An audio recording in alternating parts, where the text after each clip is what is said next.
Hello मेरे प्यारे दोस्तों, इस वीडियो में सीखेंगे सारणी का टेबल निकालना। और ये टेबल बहुत ही ज्यादा इंपॉर्टेंट है त्रिकोणमिति का।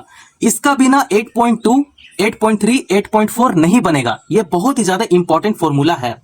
तो मानकर चलो कि ये फॉर्मूला आपको नहीं आता है, और आता है तो अच्छी बात है। जिसे भी नहीं आता है बस इस वीडियो को देख लो पूरा। देखिए 0 डिग्री, 30 डिग्री, 45 डिग्री, 60 डिग्री और 90 डिग्री दिया है। तो ये सब क्या है? ये सब कोण है। आपसे पूछेगा साइन 30 डिग्री क्या होता है, साइन 45 डिग्री क्या होता है, और साइन 60 डिग्री क्या होता है, साइन 90 डिग्री क्या होता है। ये जो थीटा जो है, ये थीटा कोण को रिप्रेजेंट करेगा, कोण को दर्शाएगा। यहाँ पे थीटा का जगह पे कोण आ जाएगा। 30 डिग्री यहां आ जाएगा, 45 डिग्री यहां पे आ जाएगा, 60 डिग्री यहां आएगा, 90 डिग्री यहां आ जाएगा। जीरो से शुरुआत करते हैं। 0 लिखेंगे, 1 लिखेंगे, 2 लिखेंगे, 3 लिखेंगे और फिर 4 लिखेंगे। अब आपको क्या करना है? 4 से सभी को भागा कर देना है। ये 0/4 हो जाएगा, ये 1/4 हो जाएगा, ये 2/4 हो जाएगा, और ये 3/4 और ये 4/4 हो जाएगा, है ना। सभी को 4 से क्या कर दिए? भागा कर दिए। अब सभी में रूट लगा देंगे। ये भी यहां भी रूट लगा दिए, यहां भी रूट लगा दिए, है ना। रूट सभी में लगा देंगे। अब आपको क्या करना है कि यहां पे देखना है, ये भागा में है। 0 से अगर 4 को भागा करेंगे तो ये 0 ही आएगा, ठीक है। अब यहां पे देखिए 30 डिग्री निकालते हैं। यहां पे थीटा का जगह पे यहां पे 30 डिग्री आएगा, ठीक है। तो ये साइन 30 डिग्री हो जाएगा। तो साइन 30 डिग्री क्या होगा, यहां पे सॉल्व करते हैं, ठीक है। तो रूट 1/4 है, ठीक है। तो ये दोनों पे रूट है, तो रूट 1 कर लेंगे और रूट 4 कर लेंगे, है ना, क्योंकि रूट जो है ये दोनों पे है। तो रूट 1 का वर्गमूल क्या होता है? 1 होता है, और रूट 4 का वर्गमूल कितना होता है? 2 होता है। तो ये क्या निकल कर आया? 1/2 आया। तो यहां पे लिखेंगे 1/2। उसी तरह रूट 2/4 है, तो यहां पे लिख लेंगे रूट 2। यहां पे रूट को और बड़ा कर देते हैं, रूट 2/4 है। तो यहां पे 1 टाइम में कैंसिल हुआ और ये 2 टाइम में कैंसिल हो गया, है ना। तो ये रूट 1/√2 आया, ठीक है। अब इसको अलग अलग कर लेंगे, तो ये रूट 1 हो गया और रूट 2 हो गया। तो रूट 1 का 1 ही आता है और रूट 2 का 2 ही रहेगा। यहाँ पे रूट 1 अगर वर्गमूल निकालेंगे तो 1 ही, तो ये हो गया 1/√2 हो गया, ठीक है। उसी तरह रूट 3/4 है, तो ये रूट 4 आप देखिए यहाँ पे, ठीक है। तो यहाँ पे निकाल लेते हैं इसका रूट 3/4, और ये दोनों पे रूट है, ठीक है। अब यहाँ पे रूट 3 को अलग कर लेंगे और रूट 4 को भी अलग कर लेंगे। तो रूट 3 का कितना होता है? रूट 3 ही रहेगा, है ना। उसके बाद रूट 4 2 का वर्गमूल होता है, तो ये हो जाएगा रूट 3/2 हो जाएगा, ठीक है। और ये 1 टाइम में कैंसिल हो जाएगा। तो रूट 1 का वर्गमूल कितना होता है? 1 होता है। निकल गया। साइन थीटा को पूरा ही निकाल लिए। साइन 0 डिग्री क्या होता है? 0 होता है। साइन 30 डिग्री क्या होता है? 1/2 होता है। साइन 45 डिग्री क्या होता है? 1/√2 होता है। साइन 60 डिग्री क्या होता है? रूट 3/2 होता है। साइन 90 डिग्री क्या होता है? 1 होता है। निकाल लिए इसको। अब उसी तरह कॉस थीटा भी निकलेगा, लेकिन अब आपको कुछ डिवाइड और कुछ करने का जरूरत नहीं है। अब यहां से ट्रिक फॉलो होगा, ठीक है।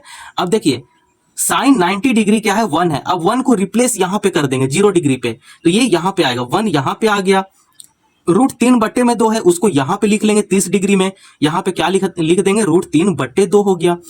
फिर क्या है? 1/√2 है, 1/√2 ऐसा ही आ जाएगा, ठीक है। अब ये 1/2 है, उसको यहां पे लिख लेंगे 60 डिग्री पे, 1/2 हो गया। तो यहाँ 0 है यहाँ पे, तो यहाँ पे 0 लिख देंगे। देखिए कॉस थीटा एकदम निकल कर आ गया।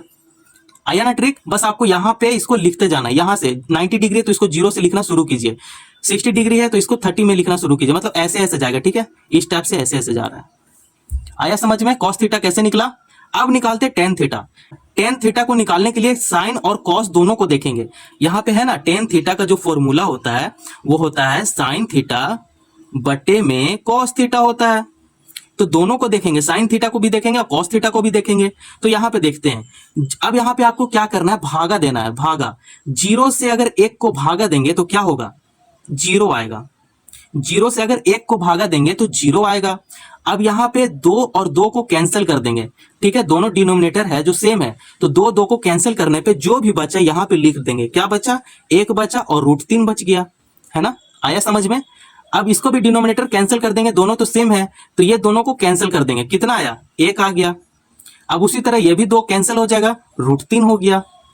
अब 1 में से 0 को डिवाइड करेंगे, भागा देंगे, तो ये अपरिभाषित आएगा। आप याद कर लो। अगर यहां पे देख लेते हैं, 1/0 रहा, अगर 1 से भागा करेंगे 0 को, तब अपरिभाषित आएगा।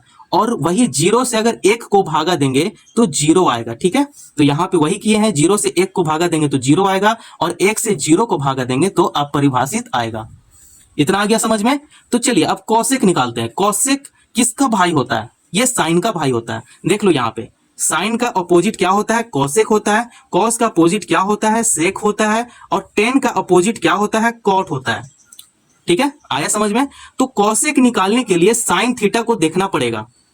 ठीक है, तो साइन थीटा में क्या है? 0 है। तो यहां पे क्या करेंगे, जहां 0 है वहां पे अपरिभाषित लगा देंगे। ठीक है, अब यहां पे 1/2 है, इसको उल्टा कर देंगे तो ये क्या हो जाएगा? 2 हो जाएगा। नहीं तो आप गुना कर दो, 1 गुना 2 करोगे तो 2 ही आ जाएगा। इसको भी गुना ही कर दो तो रूट 2 ही आ जाएगा। अब ये देखो डिनोमिनेटर 2 है तो ये 2 को ऊपर कर देंगे और रूट 3 को नीचे कर देंगे। तो 2 ऊपर हो गया और रूट 3 क्या हो गया? नीचे हो गया। साइन 90 क्या है? 1 है, यहां पे 1 कर देंगे। आ गया समझ में? कॉसेक थीटा निकल गया। अब निकालते हैं सेक थीटा। सेक थीटा को निकालने से पहले कॉस थीटा को देखेंगे। तो कॉस थीटा 0 डिग्री में क्या है? 1 है, तो यहां पे भी क्या लिखेंगे? 1 लिख देंगे। अब ये 30 डिग्री में क्या है? कॉस थीटा ये रूट 3/2 है, तो 2 को ऊपर कर देंगे और रूट 3 को नीचे कर देंगे। यहाँ पे 2 ऊपर हो गया और रूट 3 क्या हो गया? नीचे हो गया, है ना। फिर यहाँ पे क्या करो? गुना ही कर दो, चाहे अपोजिट करो। ठीक है, उल्टा कर दो तो क्या हो जाएगा? रूट 2 हो जाएगा और ये हो जाएगा 2 और ये 0 है तो यहाँ पे अपरिभाषित हो जाएगा। आया समझ में? चलिए अब आगे अब कॉट थीटा को निकालना है। कॉट थीटा किसका अपोजिट होता है? टेन थीटा का। अब टेन थीटा का पूरा टेबल को देखेंगे। ठीक है, तो यहाँ पे कुछ नहीं करना, ये अपरिभाषित 90 डिग्री, आप सीधा इसको यहाँ पे पुट करते जाओ। यहाँ पे अपरिभाषित हो गया, फिर रूट 3 है, यहाँ पे रूट 3 कर लेंगे, है ना। उल्टा करेंगे, यहाँ से पूरा उल्टा जाएगा। ये वाला वैल्यू को यहाँ लिख देंगे, फिर इसको यहाँ लिख देंगे। 1 है, यहाँ पे 1 हो जाएगा। 1/√3 है तो यहाँ पे क्या लिखेंगे? 1/√3 लिख देंगे। ठीक है, 0 डिग्री में ये 0 है और यहाँ पे क्या लिख देंगे? 0 लिख देंगे। आया बात समझ में? पूरा का पूरा वैल्यू आपके सामने आ गया। बस यही होता है फॉर्मूला। ये फॉर्मूला बहुत ही ज्यादा इंपॉर्टेंट है। और हाँ, अगर आप एग्जाम में बैठते हैं तो ये टेबल को आप एक रफ शीट में पहले ही से बना लो, ताकि आपका जो स्पीड बनाने का है वो थोड़ा फास्ट हो जाएगा वैल्यू को देख देख कर। तो आज इस छोटे से वीडियो में बस इतना ही रहने देते हैं। नेक्स्ट वीडियो मिलते हैं, वो होगा प्रश्नावली 8.2 को खत्म करेंगे। धन्यवाद।